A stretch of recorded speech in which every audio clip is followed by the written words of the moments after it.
Welcome. Welcome to North Idaho Experience. We have a special guest today. I say that every time, but you're all special to me. Alissa, I'm going to say this right. Alissa Desancic. Great. Yes. Perfect. From the Prep Den in downtown Coeur d'Alene.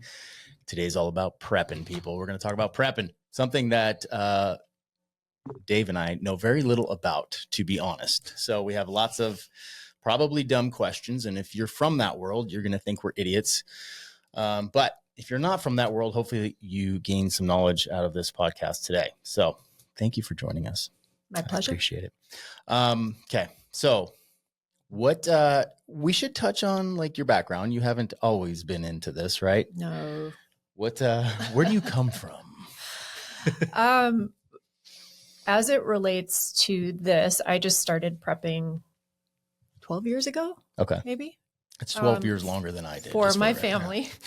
I think where that comes from is probably just a part of my personality where if I learn the hard way through something, then I try to fix that. Mm-hmm. And then I try to spread the word. Right. Like figured this thing out, take it or leave it, but here's what I learned. And so this is just the last in sort of a long line of things that I've done that are that sort of thing. We moved here from Seattle. Okay. About 5 years ago, and moved here for the same reasons as most people move here. And I just thought that this, along with all the things that happened during COVID and the state of the world, as I'm sure everybody who listens to this podcast is familiar. Oh yeah. It just became something that, so last year in September, worked with Dave Miller down at Life to set up a series of classes. So I would invite people in who were experts in certain areas that all turned out to be prepping. Right. Did those classes. And then by the end of the year, Dave and I were talking about, well, why don't we make it a little bit more formal? Do you want to use the space or how could we make it these items, whether it be products or just information or community, how could we weave some of that stuff together here in this space to make it more accessible to people in our community? Yeah. And I'm looking at, so she has the prep den, the prep pyramid that you might be able to see on here. So this is pretty cool. One thing that I really like about it is I saw a lot of stuff on here talking a little bit more about being prepared and having information. And a lot of people look at prepping, and I'm going to get into this later, prepping versus hoarding. Yeah. There's a lot of people that are collectors, right? They like to go buy this stuff as opposed to actually be ready if there was something that happened. There's a lot of knowledge and just, and a lot of things that people just think, well, if I have, 55-gallon drums full of rice, you can live off of that. And that's really not how this works. And I like that because it does. The stuff that you have in here is a lot better than just collecting items. Yeah. So there has to be a strategy, right? And, the strategy is the plan. And this or any other list, there's millions of lists out there, give you a place to start. But the way that I like to look at it is you learn and then you build, which includes your plan, whatever plan you choose. And then you fortify. And that's an endless cycle. Right. You have to keep going back because you're going to miss things. You're going to, if you're like most of us, myself included, there are certain aspects of this that are just not, it can be scary. Right. To think about the future and to think it from this perspective and recognize that this may actually come into play at some point. And so there will be blind spots and there will be areas of your plan that you just might want to put off till tomorrow. Right.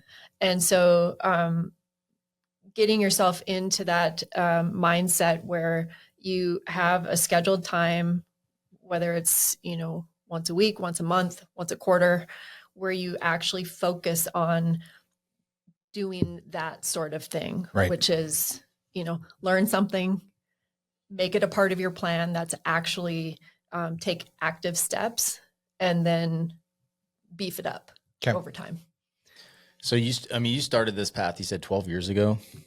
from roughly. personally. Yeah, personally. Yeah. And I guess living in Seattle is probably a good place to do that because it is very apocalyptic over there right now. Yeah. And then you guys got the draw to move to North Idaho. Was that related I'll add one thing that might be of interest just because, people deal with different things medically and health-wise, and that's sort of much of my background is tied to that just due to some things that had happened. When I was 32, I had my thyroid removed. I had a tumor, which in and of itself was not a big deal. However, that puts me into a category now of a person who has to depend on the system. I have to take a thyroid supplement every day, or within a short period of time, I would die. So that got me thinking, well, hold on. If I don't have this, and if there was a breakdown in my ability to get that supplement, which is, it's not fancy, it's not expensive, but I need it in order to live, that would be a problem. Because typically with medications and things that you have to go through a physician to get, you only get a certain amount. Sure. And if that became inaccessible to me, I would have, whatever remains in my bottle Right. to live on. And that is actually what started me thinking, well, if that's the catastrophic version of what could happen, but then you start looking at, well, we also need water, we also need food, we also need, all these other things. And so it just became a part of my mentality, I guess, is to think a little bit ahead. Medication's a huge one. I mean, a lot of people would be in a lot of trouble if they didn't have access to that. And it's hard to store some of these things. Some of them have shelf lives. Yep. Shoot, I'd be in trouble. I wouldn't be able to get my testosterone, and then I'd shrivel up to Dave's size. And let's go. I'd still be a beast. It's funny that you brought that up, the dependency on that, because I'm very anti. We've been recently. I've been talking about TRT. My TRT or my testosterone's in the dumps. I was a former cop, former fireman, and my adrenal fatigue and everything else. Yep. And that's my only hesitation. That's the one thing. I mean, everybody that's on testosterone, and it's mostly, current or former law enforcement, the people that end up with low testosterone, everybody raves about it. And everything I hear is just good. But then I go to that. I go, well, what happens if the supply diminishes? What will happen to my body when I stop producing that testosterone and I don't have a supplement? Yeah. And I go, man. I mean, I've lived off of Doritos for a long time, but I'd have about the same thing in your, 40s, 50s. Right. Things change. I'd have about 3 months to be an animal and establish dominance. Yeah. And if I couldn't do it in that time, I'm done and I'm just gonna shrivel up. So what I'm getting to is the dependency thing. So often people have lived here for thousands of years without electricity, without all the modern technology. I mean, it's to really think about going back to we'll just use an apocalyptic time where all the things that we have, all the technology don't exist, really isn't a foreign idea, right? I mean, living in the forest, living in certain areas, even deserts. I mean, there are tribes and people that thrived in those environments. So the reason I bring that up is because we've developed a dependency, like you said. Now you have an obvious dependency, right? Yeah. But I think that the dependency on technology and social media and how you live your life and how you get your food and everything else, for me, I think that's the biggest bridge to gap, because I think we have the ability to do a lot of this naturally.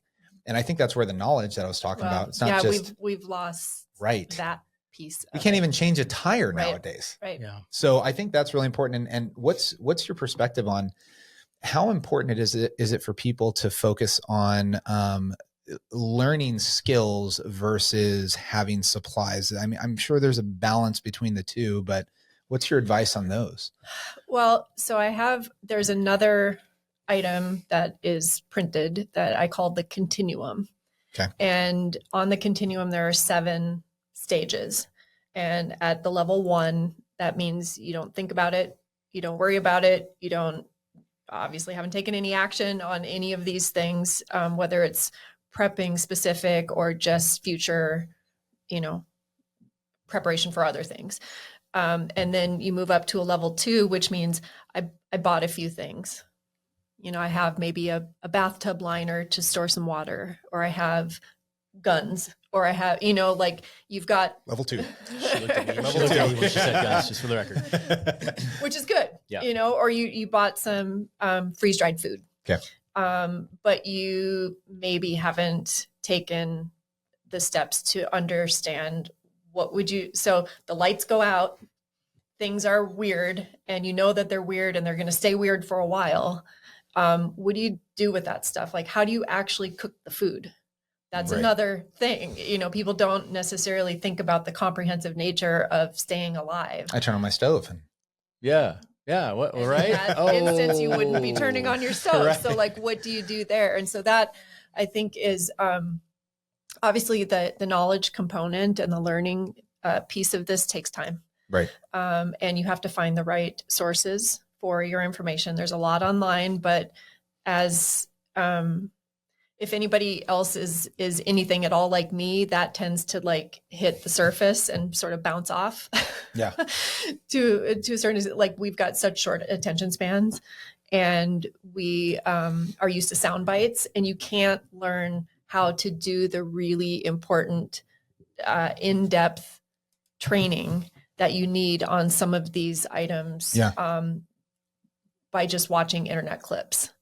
So that was sort of what led me into getting speakers where we're doing it in person. I love podcasts. I think they're fantastic, and they're becoming sort of a backbone of our information transfer, is listening to people who know what they're talking about on certain topics. But being there in person, I think, is really critical too, because you get your hands on the pieces, the components of what it is these experts are teaching us. Right. And walking through it that way is really different than just buying something and putting it on your shelf in the garage. I went to a couple of the trainings that you guys had down at Life, and it was super valuable. I think one of them that stuck out in my mind was canning. Yeah. And that's something I've always wanted to learn. It was an overview, and I definitely left being like, okay, I need to know more about this, right? That's a valuable skill. So I think that's a huge first step, is to have available training like that, or classes that you can sit in on and at least, whet your appetite for it, whether or not you learn the full skill. At least now you know what you don't know. And then, maybe you can dive into it a little bit more. Well, there's a little less fear at that point, and a little less unknown, like if like canning.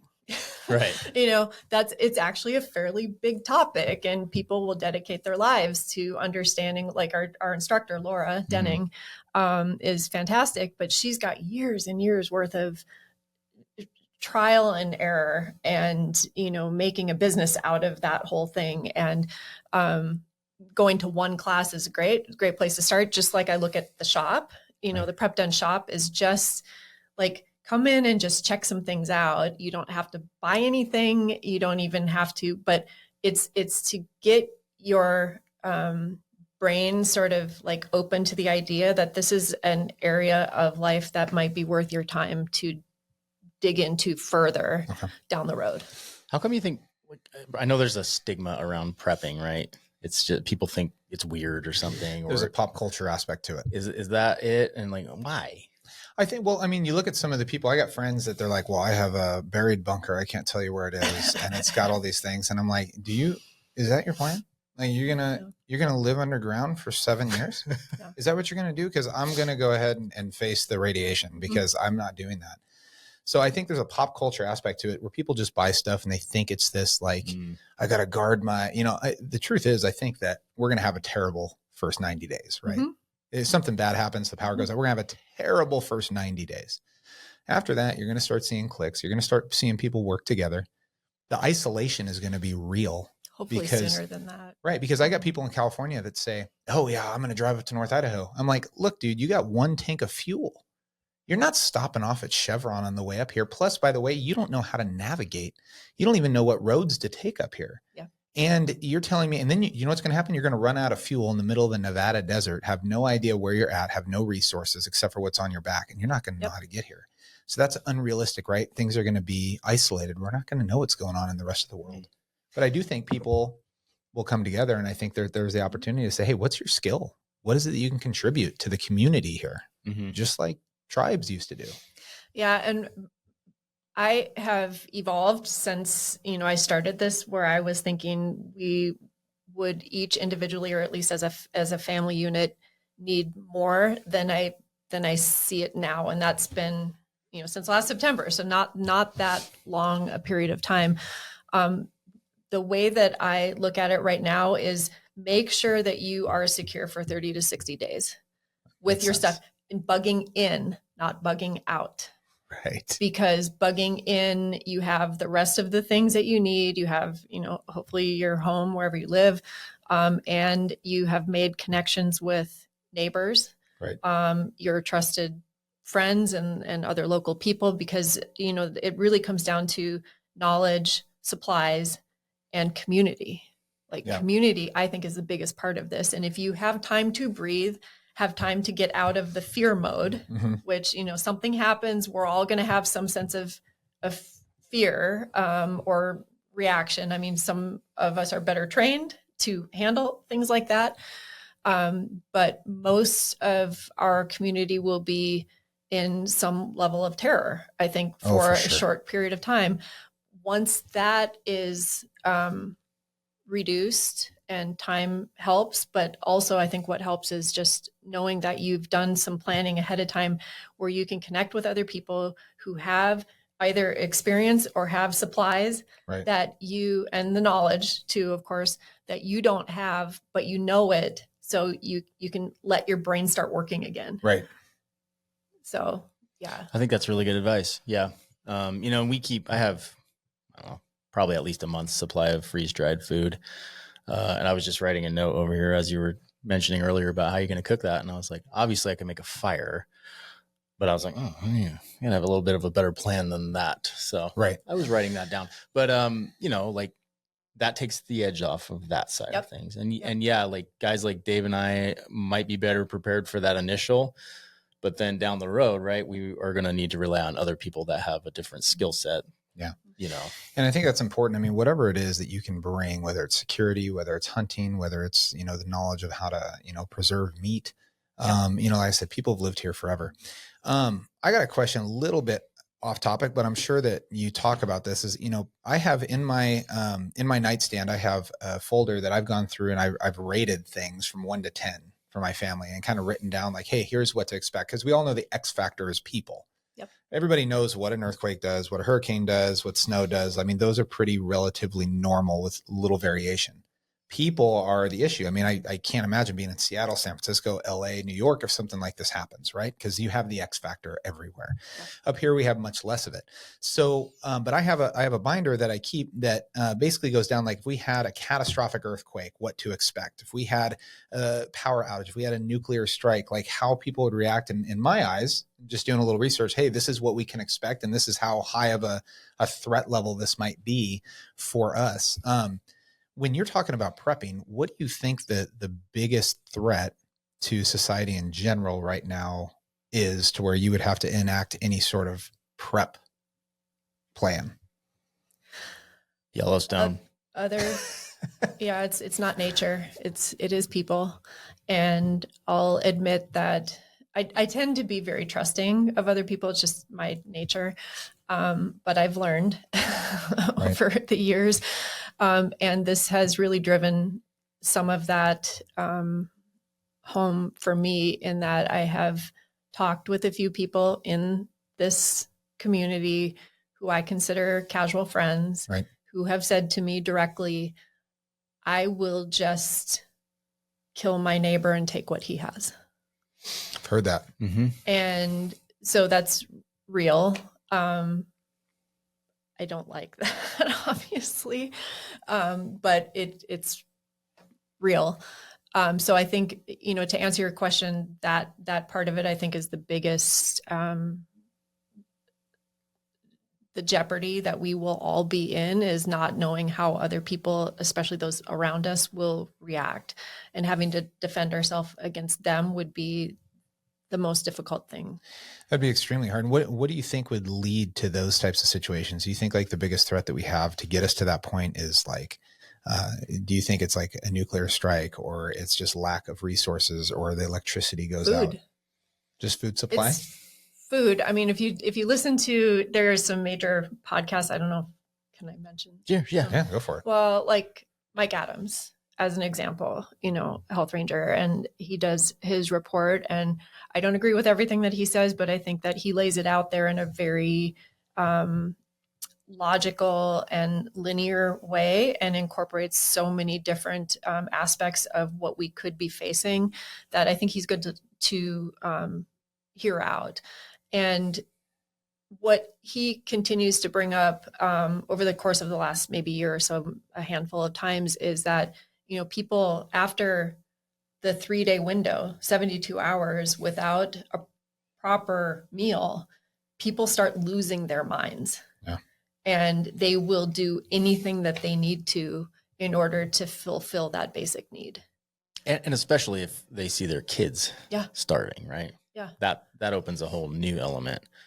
I think, are you getting at like what would be the disaster that would cause this? what would be, you saw like the Yellowstone, grid down. the geyser, right? That, I mean, natural things, I'm more concerned with man-made Right. disasters. If we had an EMP strike attack, I mean, that could be regional, that could be local, that could be national. And there are a number of things that could cause that, right? And that means no electricity, no vehicles, almost no vehicles. The really old trucks and stuff might still work, but no computers, no communications, no medical devices, none of that stuff. I mean, it's dead, and it's dead long term. That's the type of situation where you won't be cooking your food with the regular, the typical. Yeah. And then, you'd mentioned it, medical devices, all of the people in hospitals. Yep. I mean, their generator, their backups probably won't be working either because they're digital. Women will still be having babies, and now you have to do that the old way. I just popped into my head, you've got so many people that are addicted to opiates, fentanyl, and they're not going to be able to get it. Yep. And then, I don't know, like a third or 2/3 of the population's on SSRIs.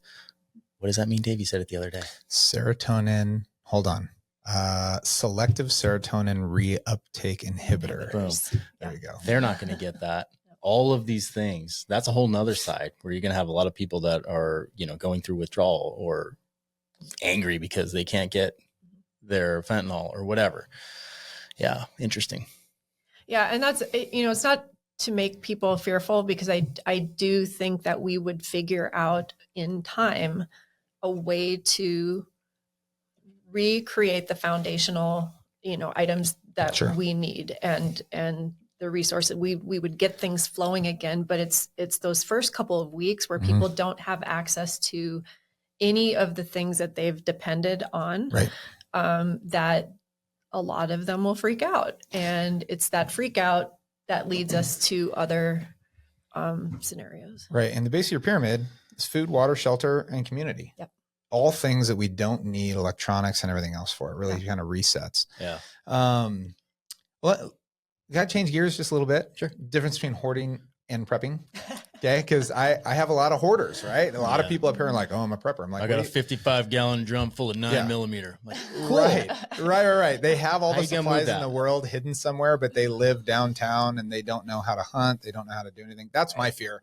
Bunch of people with ARs running around just killing deer, and then you got a bunch of wasted meat because nobody knows how to process it. Or, I mean, you got to be kidding me. So, in your eyes, for somebody that actually helps people store things, get items for bartering, everything else, how much is too much? I mean, if somebody says, I want to go buy 15 gallons of white rice and I want to store all this stuff, is there a too much to where it just doesn't make sense? And it's creating a sense of a lack of responsibility to actually start learning how to live off the land. Yeah. The cheap and easy way, the storing you get a Mylar bag that costs 40 cents, one oxygen absorber, throw your rice in there, seal it up with a curling iron, right? And that will last you 30 years. That rice is going nowhere. It will be viable to you 20 to 30 years later. But that rice isn't going to keep you alive. Right. So going overboard and getting, huge containers full of white rice is what I think a lot of people would do, just because it's the easiest, most straightforward thing to do. It's like, well, it's food, right? Yeah. I think that there is a way to be strategic and very tactical about what it is you are saving, so that you have nutrient dense and calorie dense foods. You have the clean water with, perhaps using some,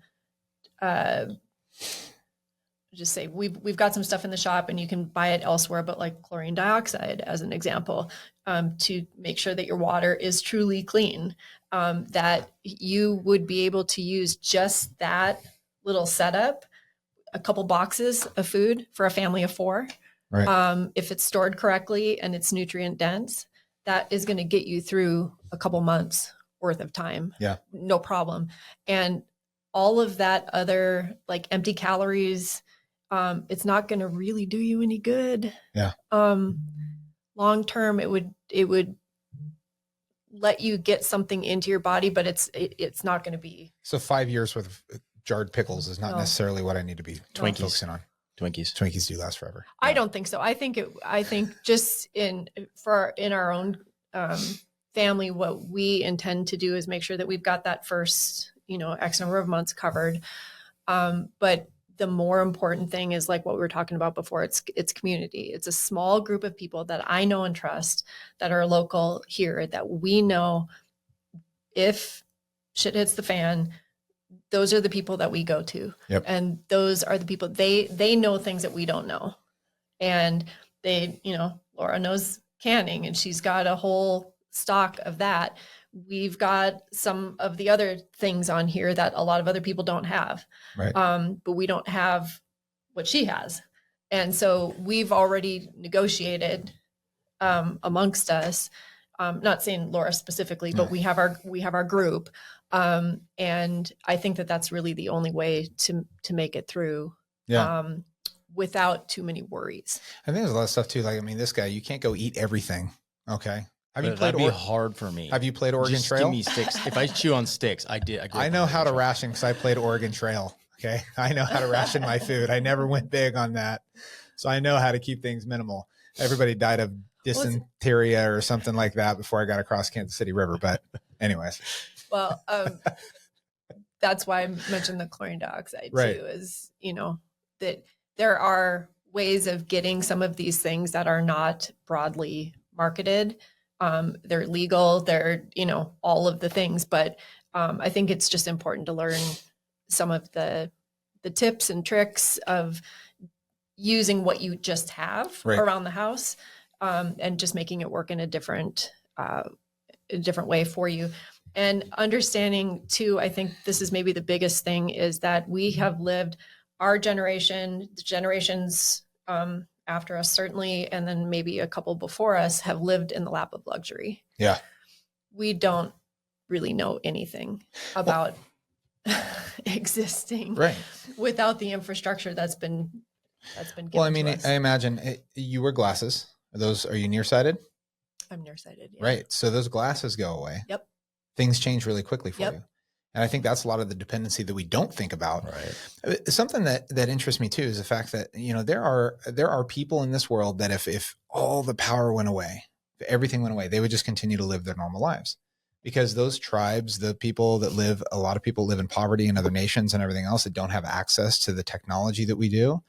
Nothing really changes, because things just continue, and, they know how to find their water, they know how to find their food. And I find that interesting because have you ever spent time studying those active cultures that don't utilize technology like we have?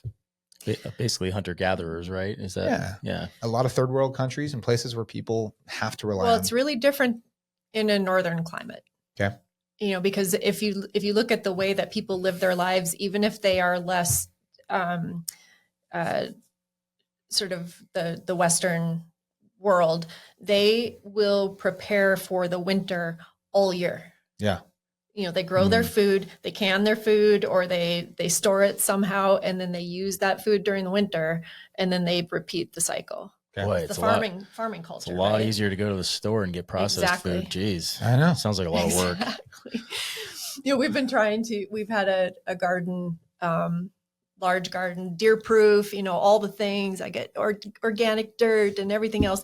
And then you grow the food and it doesn't end up being all that much. Like we have 9 fairly large, 2.5 by 5 foot beds. So that's, it's not massive, but it's more food than we can take in during the time that we are harvesting. Oh yeah, for sure. But would that last more than another month? No. Right. My strategy is I'm going to plant 2 zucchini plants instead of 1, and I will be able to feed the world. It's surprising how little it goes so fast. Well, things go bad, like you said. People don't know how to preserve things like that. I don't think we can screen share. If you're listening, look up the small Diomede Island. Do you guys know what the Diomede Islands are? No. So it's the 2 closest. It's actually right on the international date line. One's called Tomorrowland. So one is in Russia. The large Diomede Island is in Russia, and the small Diomede Island is in the U.S., part of Alaska. And I mean, you can see them. In fact, there's a bridge that forms over here. Yesterday. Yes, Yesterday Island. There we go. And there's a bridge that forms that you could potentially, don't try it, walk across into Russia and back over that area. The small Diomede Island, when I got all fixated on this one day, and I'm looking at everything, and there's a village on the small Diomede Island. It sounds like you've seen it.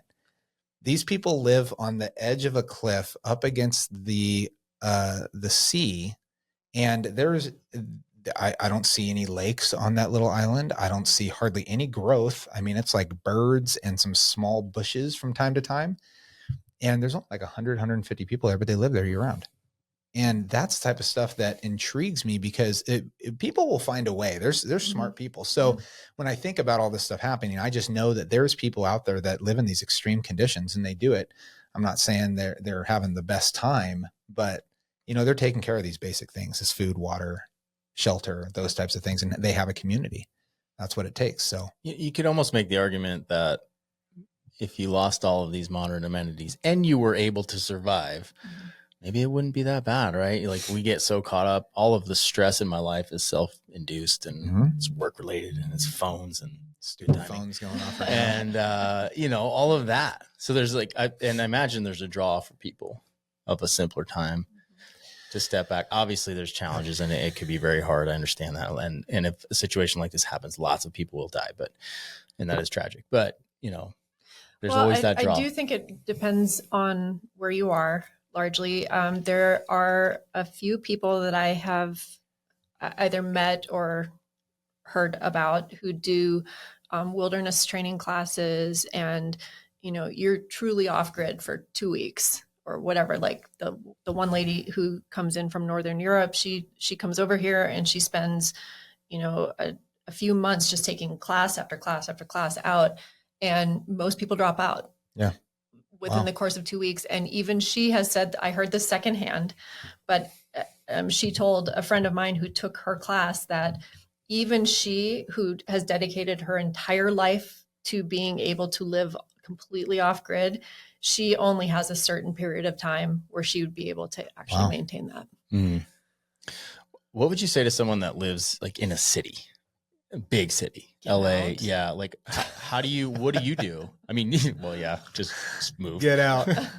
But a lot of them are unwilling to. I picture those people and I feel bad because I think, that's where things would get really, really bad really fast. People make choices. Yeah. Good point. And we've seen that this has been the greatest, I think, heartache for me is watching what happened over COVID is difficult choices, to be sure.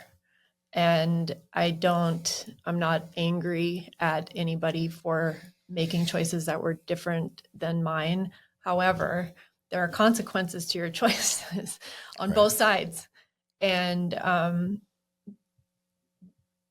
we, meaning, people who sort of live and think the way that I do, we knew what was going to happen. And it's this same sort of predicament that we find ourselves in terms of prepping. Is I strongly believe that there will be something catastrophic that happens in the near term future. What that is, I don't know.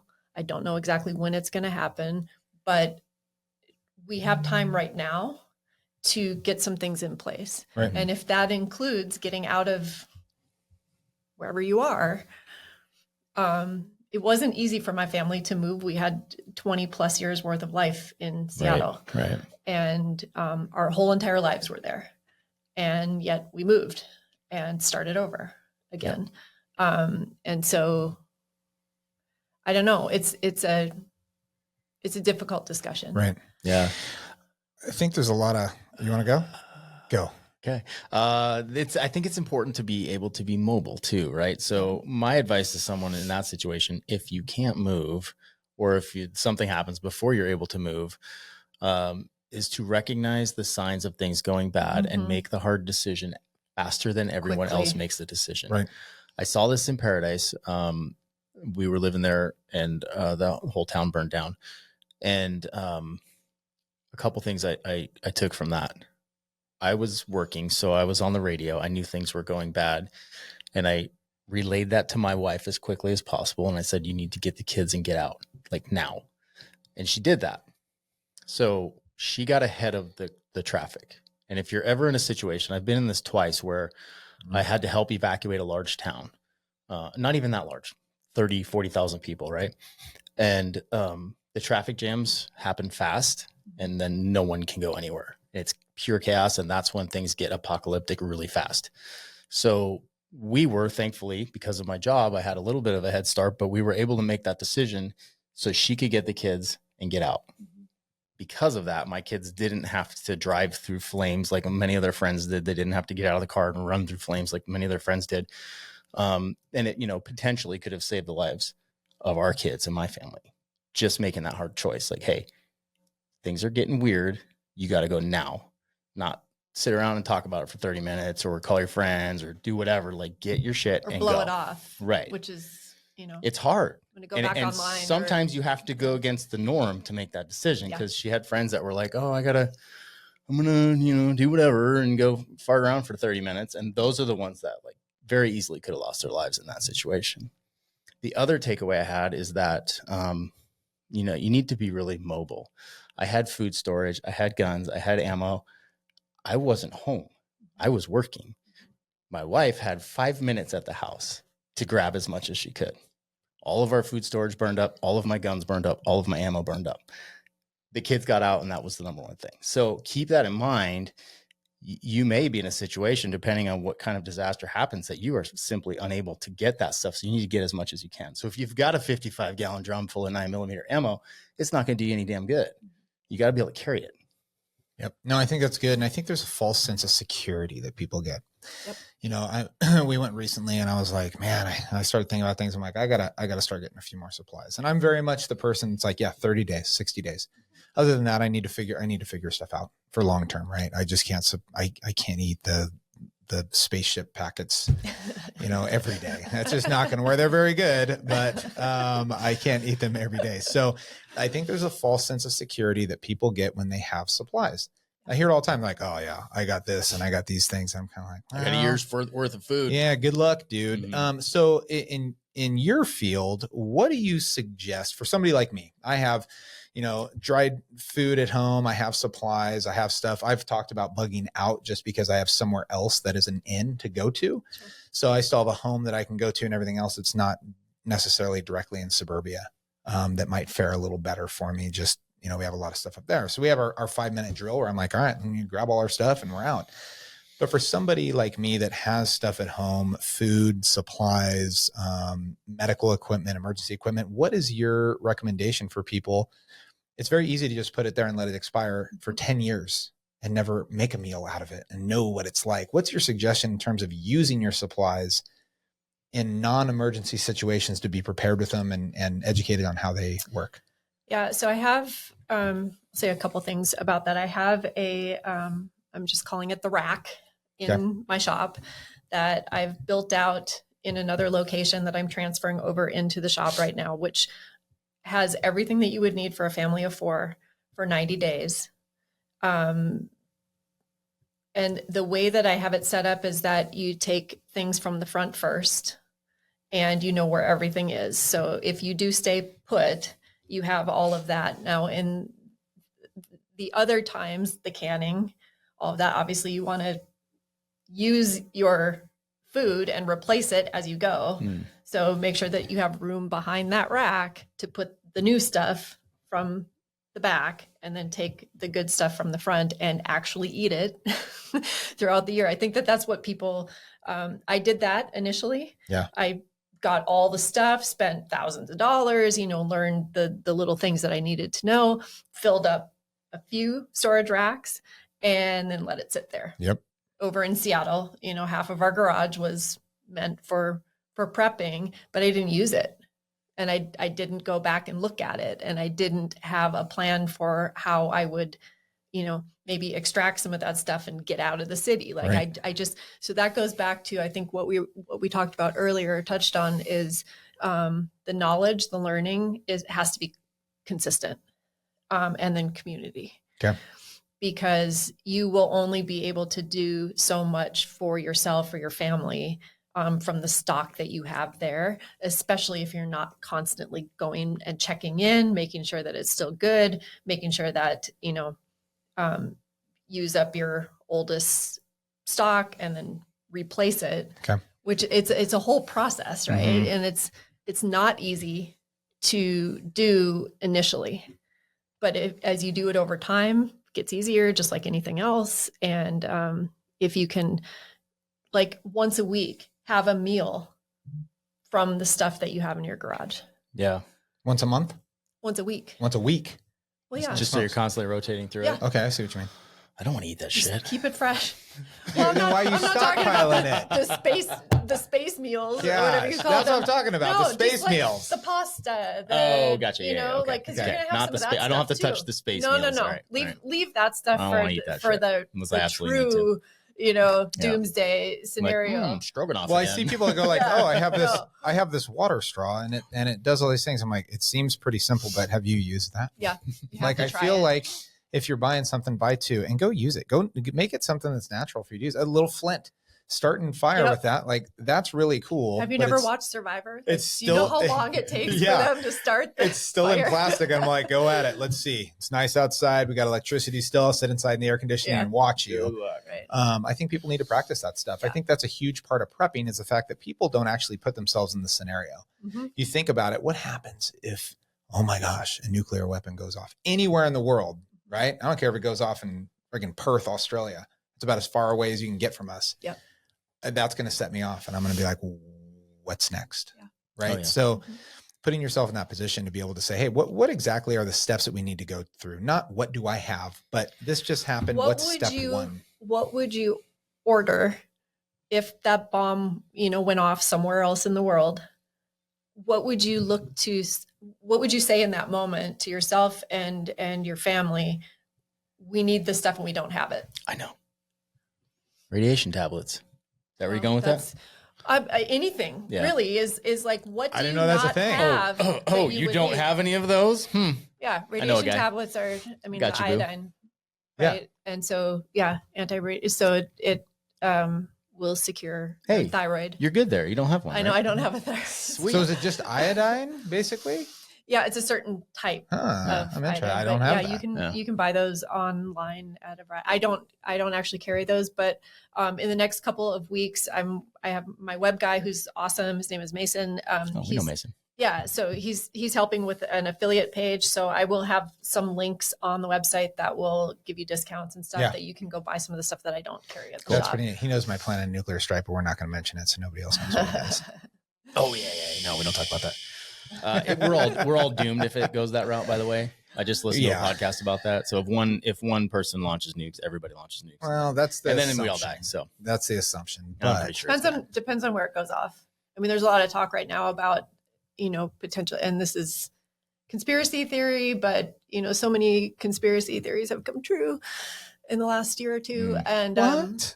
talking about, maybe them setting something off the coast Oh, as like an to EMP. give people like an Oh, gotcha. nuclear. Yeah. And of course I don't know, but I've heard this chatter, and that would be enough to get people to go, okay, hold on a second. Mhm. Let's wake up. Oh, this is a little bit of reality. Yeah. Yeah. So close, but not too close, but visually, there and very much alive and part of your world. So I'm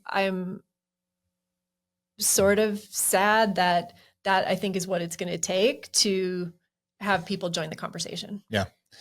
I'm sure they'll find ways to fight amongst each other as we always do anyway, though, which is unfortunate. Yeah. I worry about the security side of things. Like, that's more my background. That's like my wheelhouse.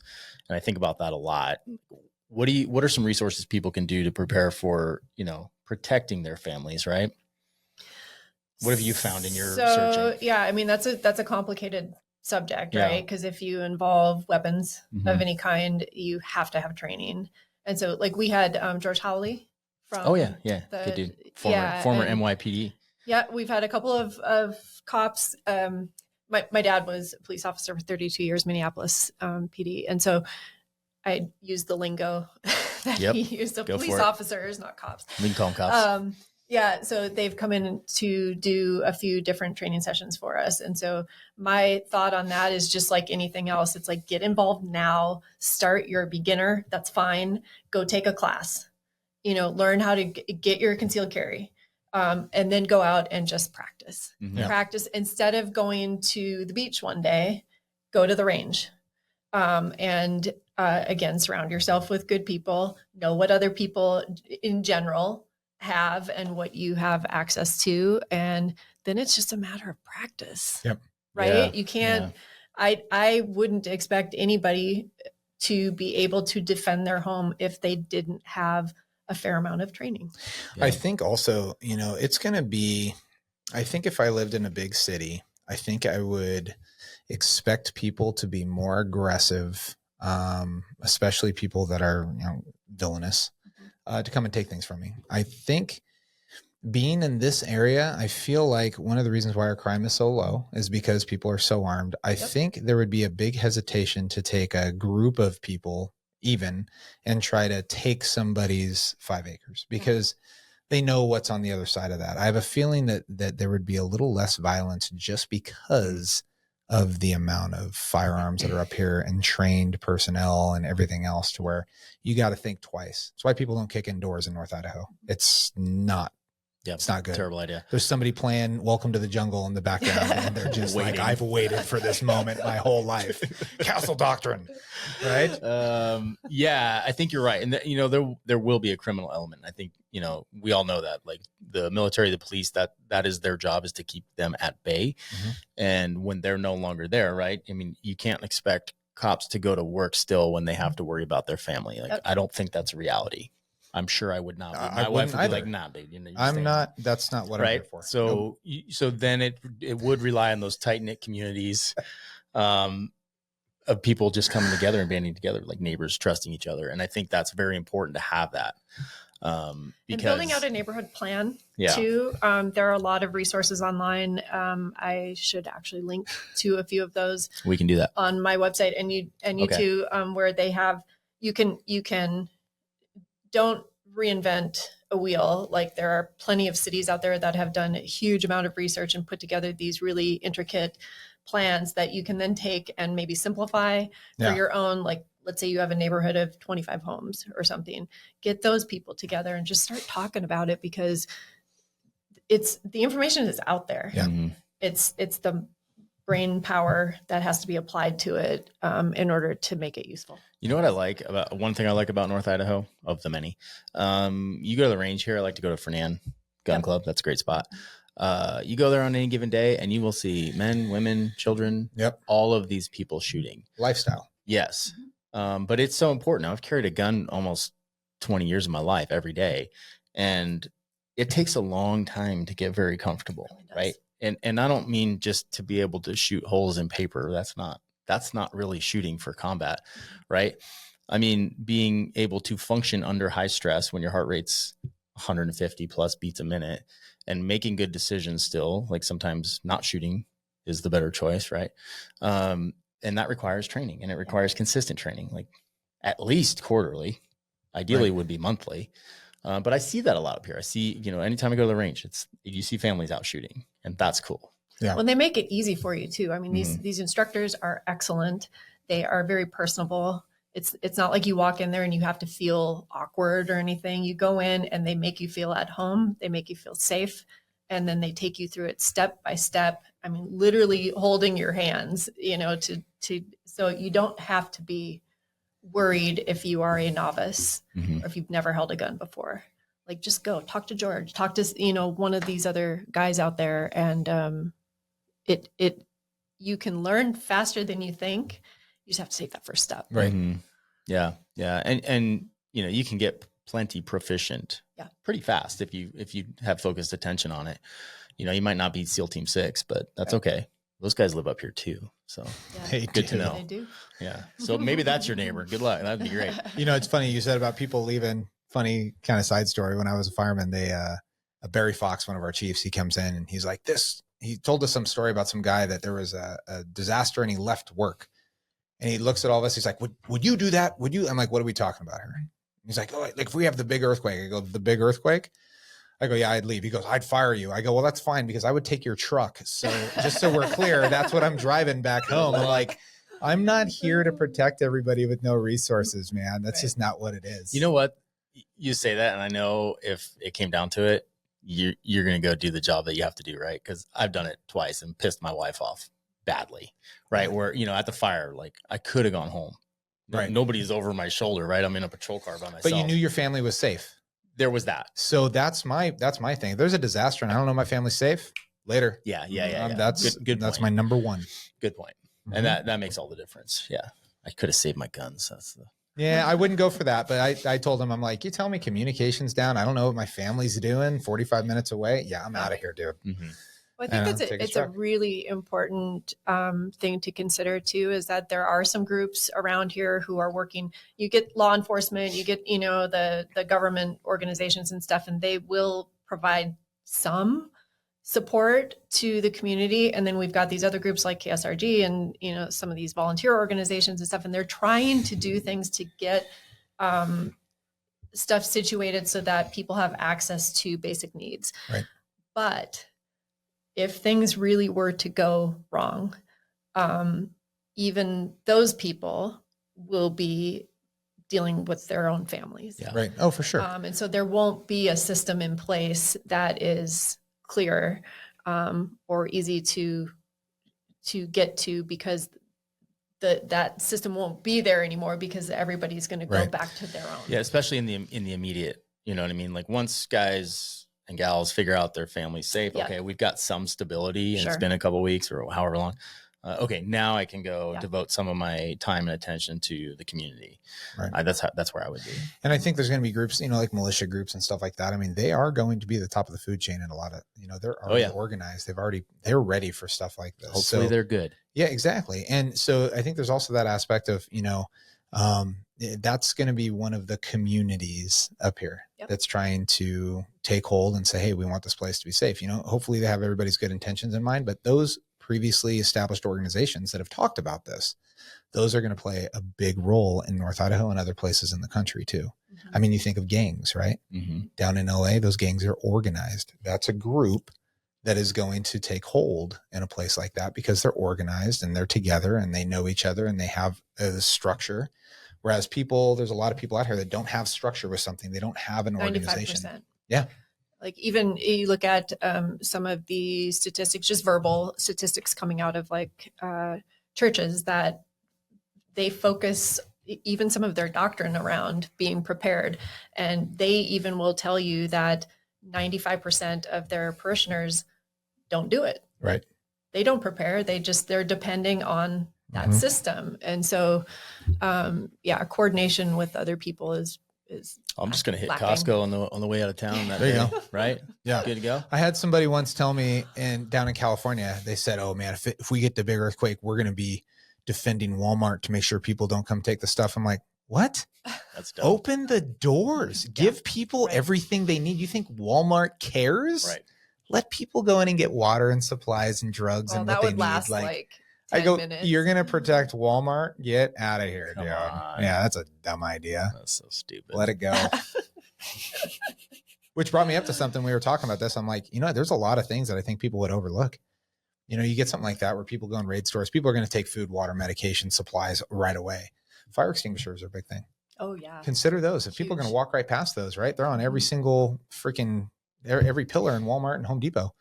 those are great things to have on hand because there is no fire department coming. There's no running water. Dave was Those and the Dave fire was a blankets. fire captain. Fire So let me blankets. just preface that. He was a Okay. firefighter before a cop. I spent a lot of time in a recliner. Of course you would think about fire extinguishers. I'm going to get a recliner from the fire station. Finally, I'm going to have a recliner again. You could have that and Yep, your 2 you're fire good. extinguishers, you're ready to go, man. Darn right. I'll get my recliner. Well, you have to back. check those too every so Yeah. often, make sure that they're still viable. It's fine. He'll have a little binder with all your Yeah, just don't let it. dates in it. And Just don't let a CHP teach you how to use these things. These hey, guys. I have successfully used them multiple times. It's the only thing I was allowed to do. We used to get on scene and honk the horn at you guys. What are you doing? That's our job. We don't go arrest the bad guys. Move over. Don't worry, I already put it out, fellas. You're good. Yeah, thank you. I'll go back to sleep now. Yeah. So, okay. This is overwhelming. Where's the Yeah. first place someone would start? Like, Number 1 and easiest. number 2, so water and food. okay. And now, what about water? So I always yeah. say, like, I know you can boil water. That would be a pain in the ass if you're trying to boil enough water for a family of 4. We live in the land of water up here. So I've always said, like, well, shoot, there's a lake. Yeah. Pretty darn close. My kids could walk there and carry water back. But, okay. Boiling it is going to be a pain in the ass, right? So you have to clean it. We have one thing at our shop. You can buy them in a variety of different places, but a water distiller, which is reverse osmosis, Oh, right? It's the same dang. thing. Okay. And so you just put it on your stove or wherever your heat source is and keep that running. And what that does is it takes everything out of the water. So no particles of anything, no pathogens, no nothing. People think, well, in our luxurious society, of course, purely distilled water doesn't have any minerals in it. And so you'd probably want to add back your minerals. Yeah. However, in a situation like this, having a water distiller to me is the probably the best way to go. Okay. My kids would be like, I don't like the taste. Yeah, because it doesn't taste like Shut up. anything. It's just H2O, right? What about this? Honest question. You live on Lake Ponderay. How terrible is it to just go drink the water? So if you had to, you could, but that is standing water. Right. It's deep and it's cold Right. and it's all of the things. I would try to distill it, or I would use a physical filter of some kind, like the Life Straw, like, any Okay. one of these things, because that's at least going to put it through a few stages of cleaning that should remove anything that is Filter all the goose shit out of Well, it. the reason Right. I bring that up, right? I mean, going back to local tribes and people who lived here for thousands of years, did they filter their water? probably have But to they go have a 1,000 years ago? different. They have a different gut biome. Fully So- agree. Yeah. So you'd get there eventually, right? After you had Giardia If you for didn't die 60 from times. it. Right. Yeah. So Okay. that's why I'm asking, because there's going to be people that do that. We should start Right. training for that, Dave. We should I'm in. start drinking Let's go. lake I don't water. have a problem drinking lake water. I think- I'll go underwater and drink it. Well, that's why I think what I was mentioning before with the chlorine dioxide, and there are other things that you can use outside of that, but that's a chemical that you add to your water in very small amounts that will remove any pathogens at all, and it's still drinkable. Got it. Is it like a little tablet? I used to have, when we were in Boy Scouts, I don't remember what it was called, but it was these little tablets we would drop in water. There's a tablet version Okay. of it, and I can give you information on that in the shop, or you can buy a bag of that would last you years. Okay. That will clean all of your water. What that doesn't remove is particulates. Got it. Right? Anything physical. So that's why you would want the physical filter for the particulate matter that Got would it. come through. But then you kill the pathogens, you remove any sort of, stuff that's in there, and then you're good to go. I got my Berkey filter. I'll just carry that around with me. Berkeys are great. These Life Straws and stuff that say they remove 99.9% of the pathogens and stuff, But- are those pretty safe? It depends on where you get it. A lot of people are shipping those in from, cheap knockoffs from China or something. Yeah. so make Okay. sure that you go with a reputable company. Got it. Okay. So water. What was the other one? Chlorine dioxide. Food and beverage. Food. Food. Yeah. Okay. Those are like the big ones. And that so one's those pretty- two, just because you have those two, and then your shelter obviously would be, for most of us, it would just be our home. And then we talked about before, like the ability to cook food, Mhm. heat source, those are really important. And then you have the conversation oftentimes with people who you don't want to send smoke signals out. Like, so Right. using your fireplace might not, like there are smoke-free fire pits that you can buy, solo stove, those Mhm. things. I don't have those in my shop, but they're good because you can set them outside, use them for their firepower and not send a smoke signal. Yeah. Yeah. I guess like from the security standpoint, what would be really challenging is at nighttime, right? Yep. You may not just be able to go to sleep with the kids, right? Mhm. Somebody's got to stay up. Sure. So many dang people up here that have That's where the community night vision comes in, goggles. right? I don't have any night vision goggles. That's what I need in my life. Yeah. Let's go. So when I did a lot of wilderness preparedness, things like that. So, I mean, I don't disagree with this, but I know that our first priority was shelter over water and food. Food, obviously, we can go quite a bit of time without water and stuff, but, living out in the desert, that was one of those things that the elements will kill you faster than anything else if you're not prepared for the elements. You can't be out in 110 degrees heat. Up here, I think during this time of the year, I think shelter is pretty minimal, but everything goes out in winter up here. Right. I feel like that's going to be something where you're going to have people that if they don't have shelter, granted, I mean, we still have our homes, we still have stuff like that, but I mean, the perspective that I'm trying to bring to the table with this though is, I don't disagree with you. Yeah. For the major scenarios, it was a wilderness could thing happen. anyways. Right. Yeah.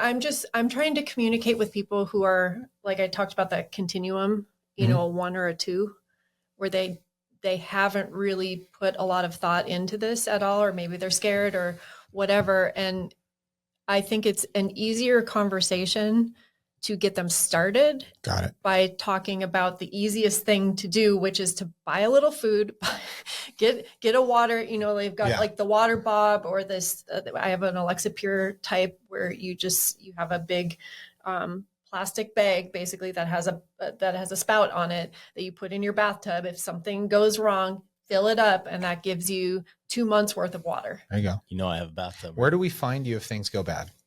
Me? She won't find her. I won't be here, but yeah. Is there a number we can call, or is there somebody anywhere we can meet you? Smoke I signals. probably will Go back over a few of these things. Yeah, no, we have a plan, and it doesn't include staying in. Doesn't Coeur include you, Dave. Well, dang it.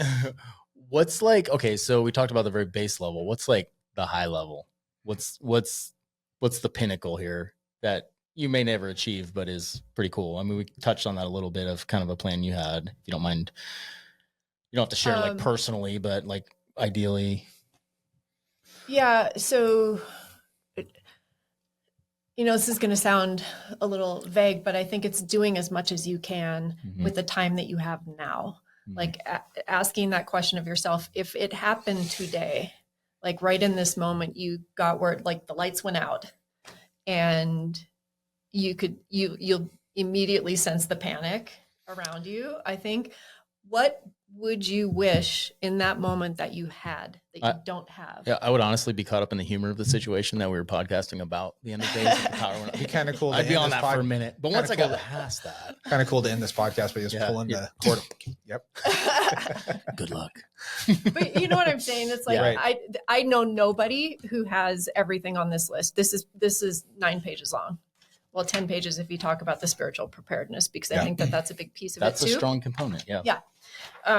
But I know nobody who has all of this stuff. And I don't think you need to have all of this stuff. I think you need to be just very specific about where your personal gaps are, work from the bottom up, because those are the things that will keep you alive and well for the short period of time. Anything else that you can add to it, I think is a really nice to have, maybe not necessarily a need to have. I'm really bummed about the whole bathtub liner because we just pulled out our bathtub and put it in a shower. So. And you mock me because I only have a bathtub in my bathe master in bath. 2 inches of water. So it's very weird. I'm good. Depending on the size of the shower, you could actually prop it in between I'll the figure walls. it out. I'll figure it out. Yeah. Good luck. Because those are awesome. You don't have to take up all that, because they store in a package about this big, but they hold 60 to 80 gallons of water. Oh, wow. Put it in the bed of your new truck. You can do that. There you go. It's not Fill new. it up with it's the just hose. new to me. New to you. Excuse me. This is super cool. This is a great load of information. Is there a way we can upload this? I have a link on my to it? website. Cool. Yeah, you can We'll- download That would it be for awesome. free, of course. And there's a lot of other information out there that's also Perfect. free. Well, Yeah. I will definitely link your website, and then you can find it on there and peruse that. So if you're local and you live in North Idaho, congratulations, you completed step 1. You can just pop into the shop. She's at Life Public House, which is in downtown Coeur d'Alene. In the back of the store is your store. You're not there all the time. No, I'm usually there mornings because that's when everybody's drinking coffee. Yep. And but I will package anything up for you that you get on my website, which is everything that I have in the shop and more. And I'll deliver it locally, or you can come pick it up. What are some of the unusual things that you would sell there that I might not guess? The more unusual things. So I have sold a lot of what do you call those, slingshots? Oh, Really? Yeah. really? Yeah, See? really strange. I bought those just because I thought they were sort of funky, and Yeah. I don't have one. And so yeah, I've sold quite a few of those. I do have a lot of supplies that are around sprouting seeds. Okay. And doing, small batches of, like we were talking about before, nutrient dense foods that all you need to do is add water and sunlight to Okay. these things. And within a few days, you'll have a harvest of like really beneficial organic greens and food that anybody can do. Mm-hmm. So I have a lot of food related Just items. more stuff my kids won't eat. So do you Yeah, have well- chicken nuggets that sprout like that as well? I think you might be surprised if you get them involved in, I'll give you, you bring this home, give it to your wife and have her set it. I know you probably won't do it, but she will. You know me. Give it to Kristen. So set it up on the counter, have the kids add the water, and Okay. they will see it grow, and you can literally just go pluck them off and eat them. And they're not bad. Cool. Like broccoli sprouts. I actually like and- sprouts. and things I'll like take them. that. I'll pick them up at the salad bar. Yeah. They're good. Wow. What do you Yeah. learn? So use some of those. I have one thing that I would like to plug that I don't actually offer, but I can get you connected with a person who does, is Goldback. Okay. Do What's that? you know No. Goldback? Okay. So Goldback is, they are bills, their currency, that are made out of pure 24 karat gold that are broken down into, they look like dollar bills, but they're beautiful. And each one gold back contains 1/1000th of a troy ounce of pure 24 karat gold. Okay. They are federally approved. 6 states have already issued theirs. Idaho is next up. I have one in my I want to see it. So it's like a very Yeah. thin sheet of gold. in my purse, which is right there. Sorry. Good luck. You'll never find anything in a woman's You should purse. see this because these are going to be, instead of carrying around a piece of silver, like if the grid went down or if they wanted us to start using just digital currency, Right. I'm This sure is that's coming. this is what I'm moving to. Oh. So this is 1/1000th of a troy ounce of 24 karat gold. Is it Wow. This printed is on 25. something or So it took them over 20 years to develop the technology to create these, and you can actually burn that down in a kiln if you wanted to, and it will become little pellets of just gold. Wow. So that's yeah. cool. And so these are accepted at over 600 locations the last time I checked in South Idaho. Dakota Goldback. No Yeah. way. So 6 states have issued. Each state has their own artwork Okay. that goes on these.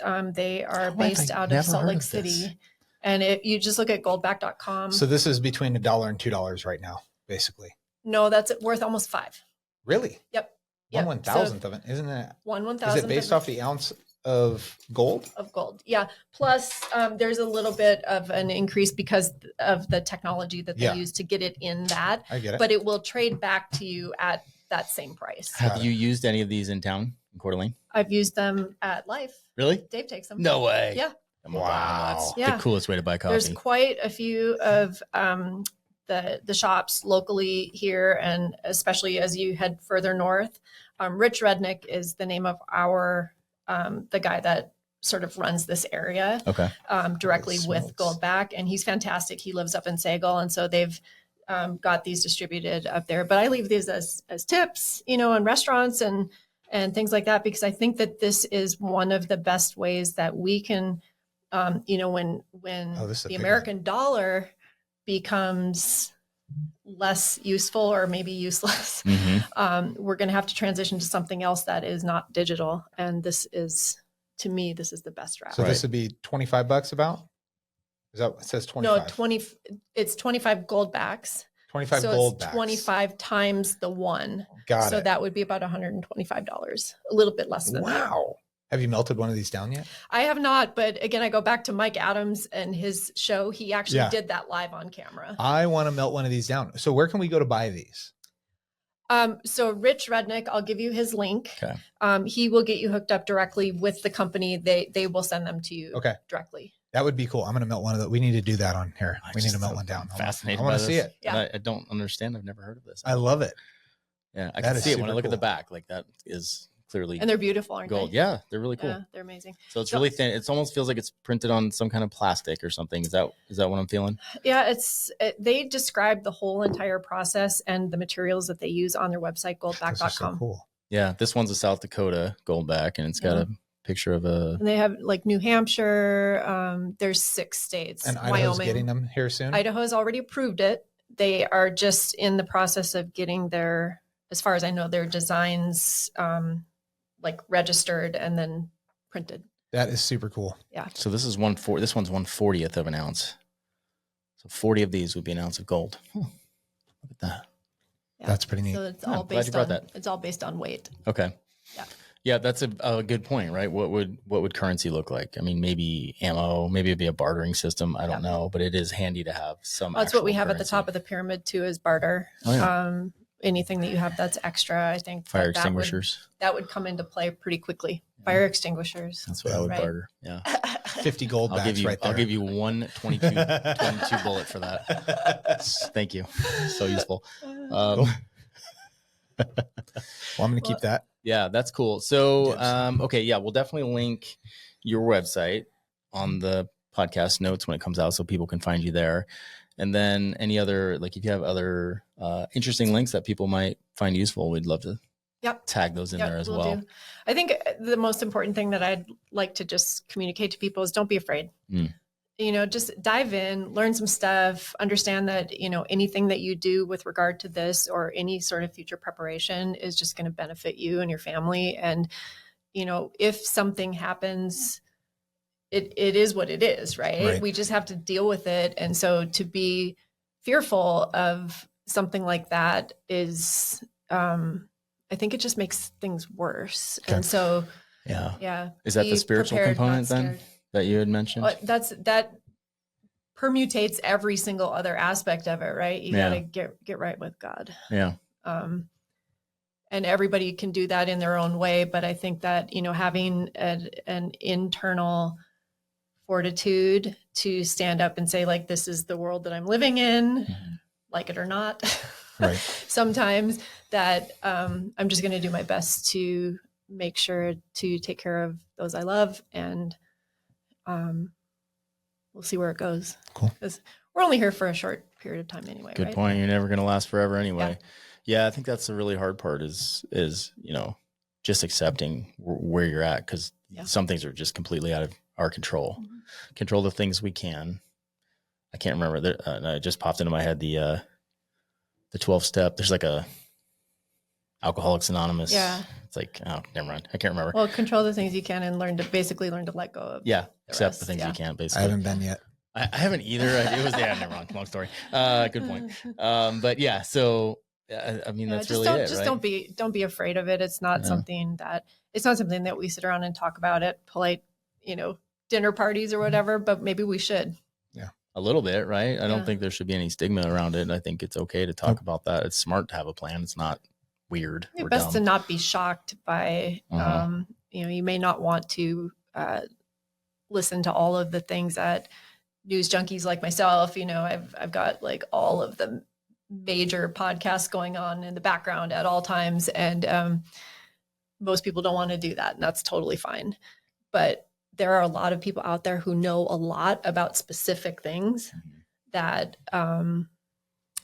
it's just time that they've dedicated. Get to know those people, right? And then understand that we can work together after the initial shock wears off. Cool. Well, thank you. Thanks for joining us today. Yeah, that was Thanks really for having appreciate it. me. Very informative. I don't think we sounded that dumb either. I didn't, at least. Maybe you did. I tried. All right. Well, thank you, Alissa, from the Prep Den in Coeur d'Alene. If you're in town, check her out. All right. Check you later, guys. Thanks.